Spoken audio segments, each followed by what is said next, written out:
Welcome to Cali's Take. If you haven't already, please like, subscribe. Also hit the notification bell so you can get the newest content first.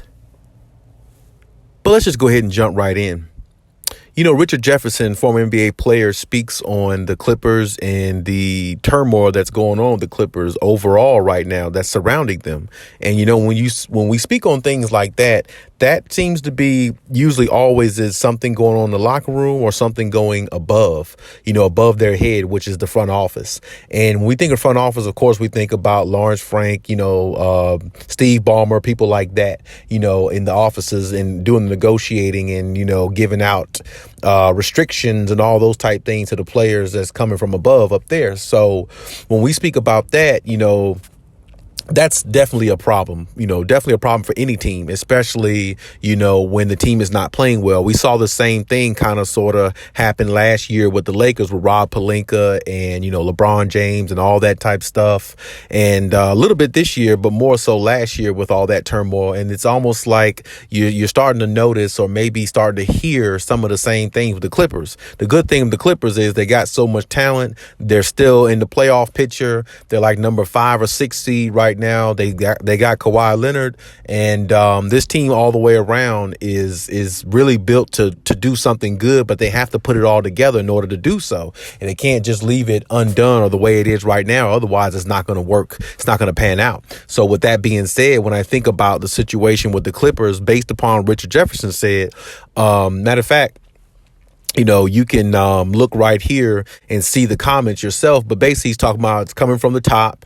And, you hear about Kawhi Leonard being frustrated and upset with the way things are going with the minutes restrictions and all those things. As I said in one of my previous videos the other day, when your superstar is upset, when your superstar doesn't like what's going on, that's a problem. That's a huge problem. And I can tell you now, if the Clippers, want to win a championship or if they want things to go well, you got to listen to your players. You got to. And, also, as I said in several videos ago, maybe about a month ago or less, John Wall was not too pleased about or isn't too pleased about the minutes he's getting and how he's being utilized. So there again, that's two players on the Clippers that are speaking out against the Clippers and is getting out to the media, which is never good because the media is always going to twist and turn things more than what they actually should be. And that's a problem because you got two players like this who really, are substantial to this team because Kawhi is the best player on the team when healthy. And,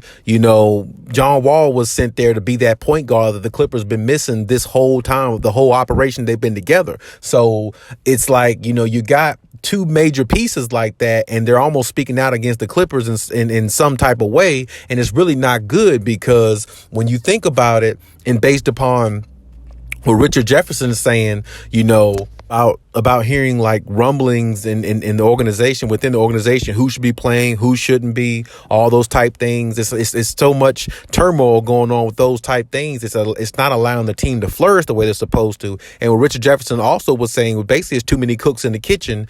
And, basically the recipe isn't going to is not going to come out right when there's too many opinions and everybody's not doing their part. And the point of that is, Kawhi spoke out in regards to, playing more games, just being more consistent, playing games, not, if, like I said before, if Kawhi doesn't want to play back-to-backs because he feels some type of way about his body or something, that's one thing. But when the player feels like they should be playing back-to-back so they can get their rhythm and get going and get, get acclimated how they're supposed to. And same thing with John Wall. He wanted to, he was on a restriction too, playing back-to-backs as well, I believe. So, when players are speaking out about things like this, you got to listen to the player sometimes. The player knows their body. They know what's going on. They know how they feel. If something's wrong, they'll tell you. You know what I'm saying? If they want to go out there and play, if they're cleared to play, let them play. If they feel comfortable enough to go out there and play, let them play. Because not building that chemistry, I'm telling you, it's only going to hurt the Clippers. It's not going to help them. And I can tell you this much. Trying to dog out Kawhi and PG and they drop 35, 40 points a game and do that all throughout the season, and try to do that during the playoffs, it's not, it's going to make it a lot harder for them to get to where they want to be, which is that championship destination.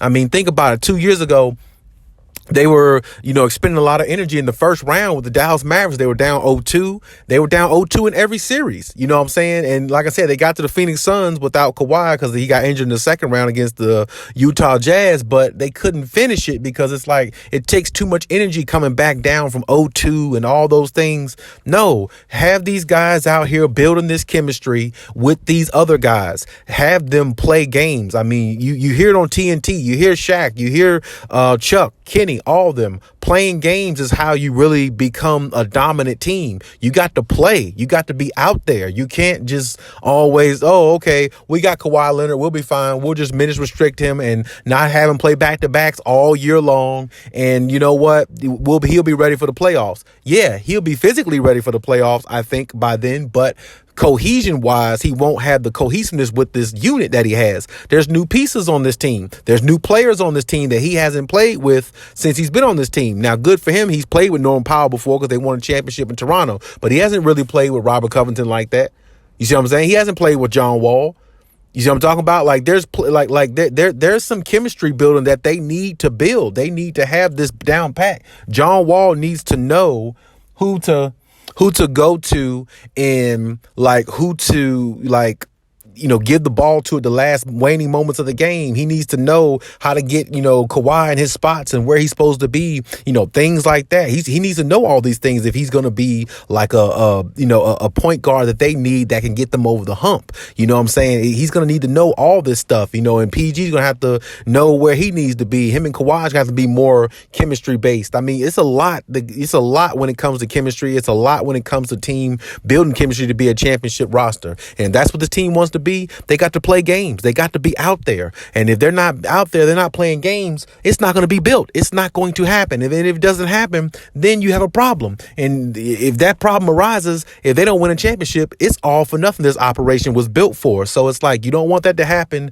So the management up top, based upon Richard Jefferson saying and things that he's hearing, they need to get themselves together, need to, get a better game plan because Kawhi wants to play more. John Wall wants to play more. I'm pretty sure players like Robert Covington wants to play more. Robert Covington, you traded for him and Norman Powell last season, going into, at the end of the season, going into this season so you can have more depth. Well, why aren't you using Robert Covington? He's good on both ends of the floor. He can score a little bit. He can give you 10 to 12 points a game, knock down a few threes. He can definitely give you some good defense. He can guard position 1 through 5. So it's like, you gotta start really figuring out a strategy and stop just going out there, putting players out there just because you got all this talent and thinking team's going to lay down for you, you're going to win. It's not going to happen that way. You got to really have a strategy and you got to make it work.